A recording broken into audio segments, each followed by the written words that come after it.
It's day 69 of 118 days with the Tudors. Today we're looking at 1553, and in this year England will see 3 different monarchs.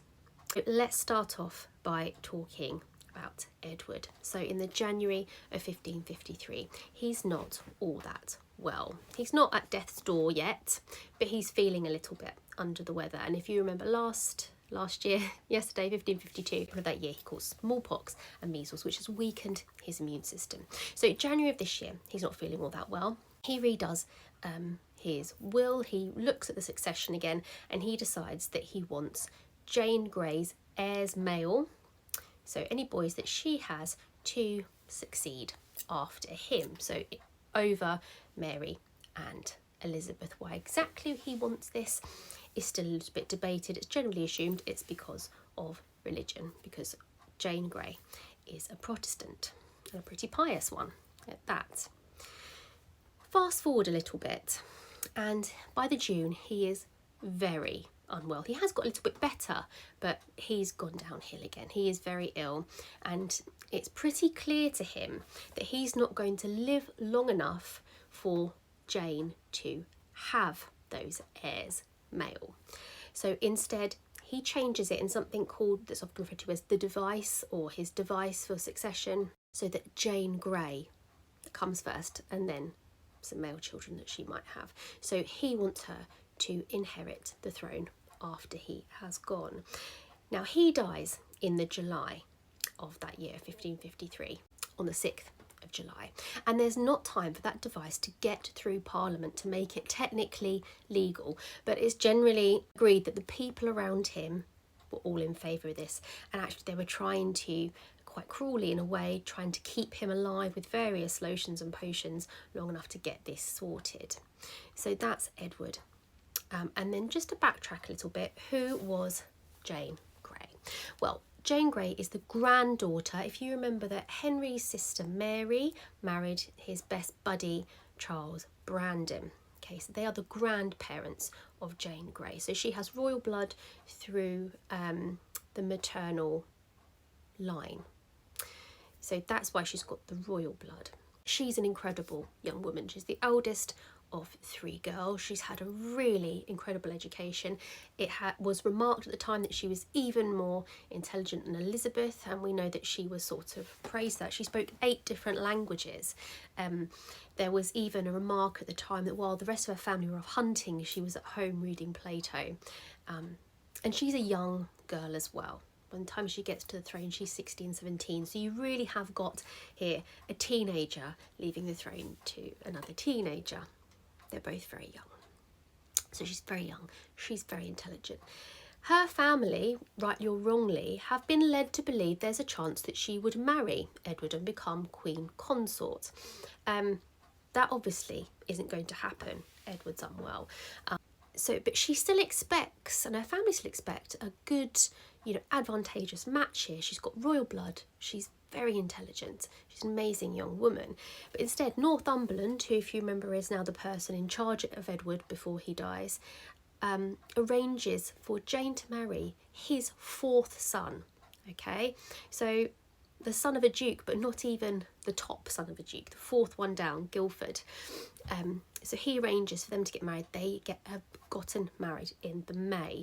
So when Edward comes to write this device, he knows that she's married. He knows that she probably will have children, but she hasn't had them yet. That's why he wants Jane there. Edward dies on the 6th of July. She is told by Northumberland that she is now queen. She clearly does not want this. Apparently she was very distraught, really broke down. She does not want to be queen. This is not something she was looking for. As we might say today, it was not on her bingo card. Not wanted. She'd be more than happy for Mary to reign instead. She's not officially announced as queen until the 10th of July. So we've got that 4-day gap. So that's why there's that argument over whether she was the 9-day queen or the 13-day queen. So it depends whether you go from the moment Edward dies or 4 days later when she was announced as queen. She has now been announced as queen. She makes her way to the Tower of London, because remember that's where the heirs and the new monarchs go while they're waiting for their coronation. So she arrives there in her sort of beautiful green velvet gown. Makes a pretty good start though. She's a pretty tough cookie straight away. Northumberland tries to insist that Guildford will be king, and she refuses to do that. She refuses to give away half of her power, whether she wants it or not, to Guildford just because Northumberland says so. She does hope that people will kind of rally behind her though and offer her support, and she's generally well accepted to start with. However, Mary's not having any of this, and she rallies a lot of support. And Jane agrees really that Mary is the rightful queen. So when Mary appears and takes the throne, Jane's not putting up a fight here. So on the 19th of July, Jane is removed from power and she has to stand trial. So does Guildford, and she openly admits to being guilty of treason.